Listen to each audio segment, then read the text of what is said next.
What's up, YouTubers? Today we're going to talk about the DBK Bushfriend 2000, made by Boker, designed by DBK boys Mickey and Martin. You certainly know their channel if you're here. I would be shocked if you didn't. Let's talk briefly about this sheath. It's excellent, very good leather, excellent stitching, 100% everything about this. Boker does a really good job, I think as good as TRC did on their full strength DBK Bushcraft knife. Has good retention, comes with a dangler. I'm a dangler guy, but if you don't want it, you just go ahead and lay it down there and then just put this on your belt otherwise. So yeah, this for me also does have a loop for a small ferro rod steel. But yeah, I found that the sheath was excellent. We may not bring that back in. Probably won't. All right, let's talk about this knife. This knife sports a 4.35-inch blade of 80 CRV2 hybrid carbon steel. It weighs 5.4 ounces, 8.9 with the sheath, and it prices at 187 US dollars. Again, made by Boker Knives in Solingen, Germany. So we're avoiding, China, and getting a very good heat treat on this one. It absolutely chipped, not the slightest bit. And I beat this thing up through this summer's camping season. So yeah, did a really, really good job. Oh, and it comes with Rich Light handles. Rich Light is essentially like a paper micarta. It has a little bit of a Coke bottle. I wish it had maybe a little bit more. And so it does fit. It fits a broad range of hands. So let's jump right into this. In terms of some comparisons or alternatives, first one I thought of is the LT Wright Bushcrafter. Has a little bit bigger handle, also micarta, but they're peened in, versus these are T20'd in. A little bit shorter. Flat grind 1075 is the LT Wright. And then also, next on the kind of in the budget realm, it would be the Joker Knives Ember. I'll go ahead and link these. I'll go ahead and link these reviews up there. Both excellent knives, great value. And the Joker Knives, it was a little bit bigger. It's a 4.15-inch blade versus a 4-inch blade here of 14C 28N stainless steel, and it prices at $112. So it's under the 120. This is the 120 for the LT Wright knives. Made in the USA, and that one's made in Spain by Joker Knives. So yeah, those are definitely two in the kind of lower budget, but kind of priced similarly. Let's jump to the next one. This is the White River Knives Firecraft 4 FC4.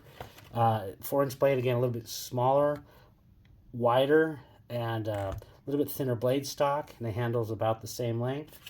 And that one goes for, what does that one go for? That one was $250. And then, of course, you wanted to see this next to the DBK Bushcrafter. This is the full strength, as I say.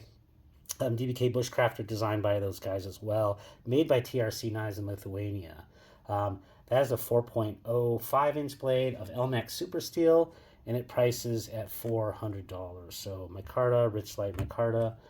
So all of those knives are going to basically, be in that realm of this particular knife. So I think, whichever one you like is a fair comparison alternative. Everything in life is a series of trade-offs, and everything in the knife world is a series of trade-offs for the most part. So let's jump right into this.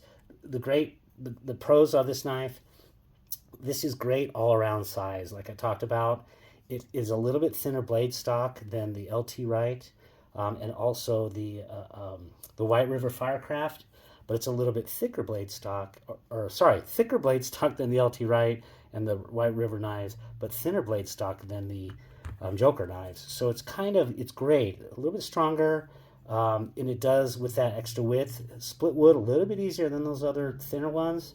Not quite doesn't split wood as kind of as good when you're batoning as the Joker, but you know what? Everything's, again, a series of trade-offs, but it does it very well, and I beat the snot out of this thing, and it absolutely survived. So you'll notice this particular one has a black coating. I'm not sure what it was, if it was a nitride of some sort.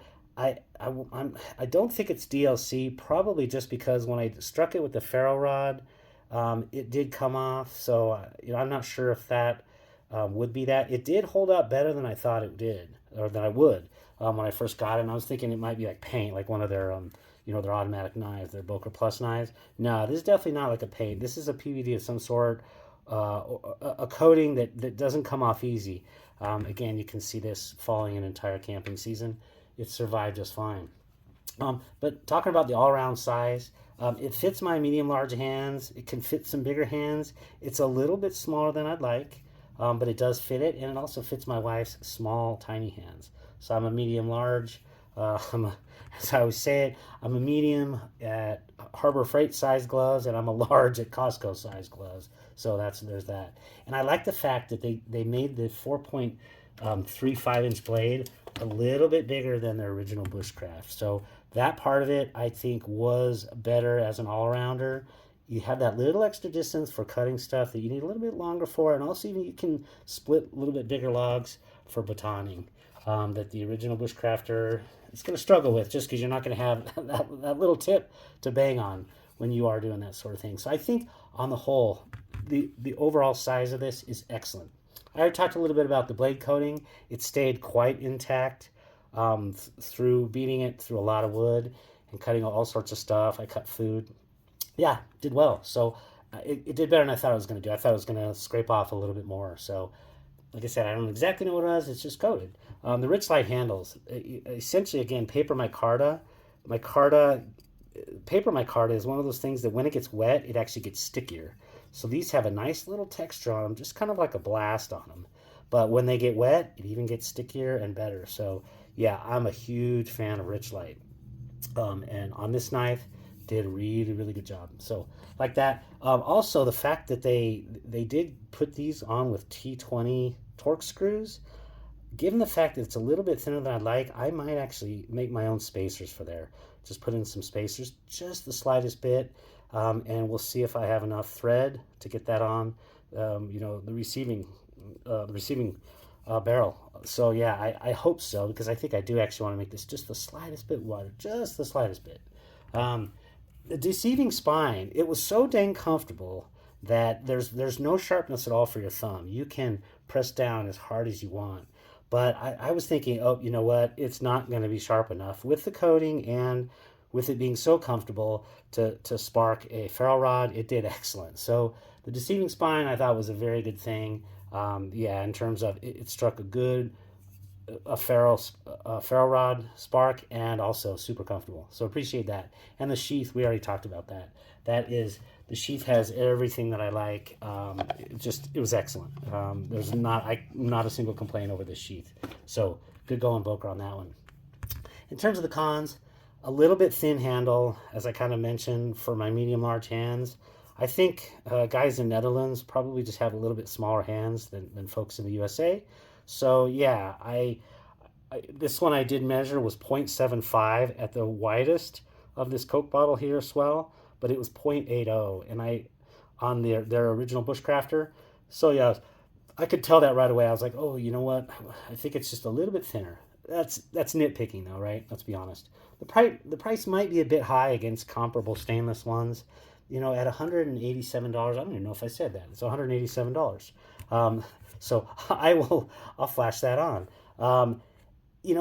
Compare 187 made in Germany against this Joker of 120, which comes with the ferro rod.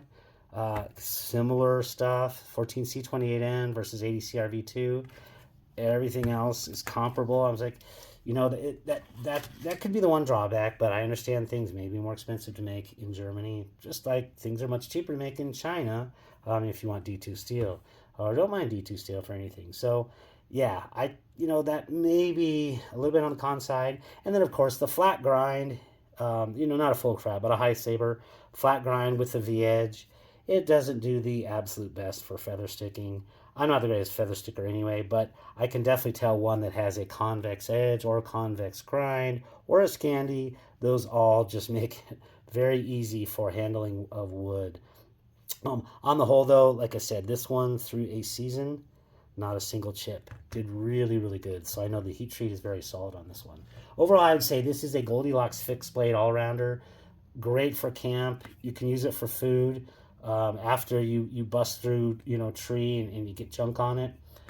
It's comfortable in hand, field capable. If you need to hunt with it, You had to make fire, anything you needed to do. This knife, also being the 80 CRV2, super tough. You're not going to be able to destroy this. Well, of course you could with certain things, but just with regular use, you're not going to be able to destroy this. So I would say on the whole, this is a very, very good and capable knife. And I think it's, as a $187 offset to the $400 DBK Bushcrafter, yeah, I think this gives you probably 85 to 95% of what you would want from that one. You just don't have that Scandivex grind. Is probably the biggest thing that I noticed, and also you don't have the super steel of stainlessness. And this particular one is high carbon, so make sure that you oil it off at the end of the season. I hope this review was interesting, if not useful. If you did find it useful, I appreciate the like and subscribe. Have a great day. Take care now.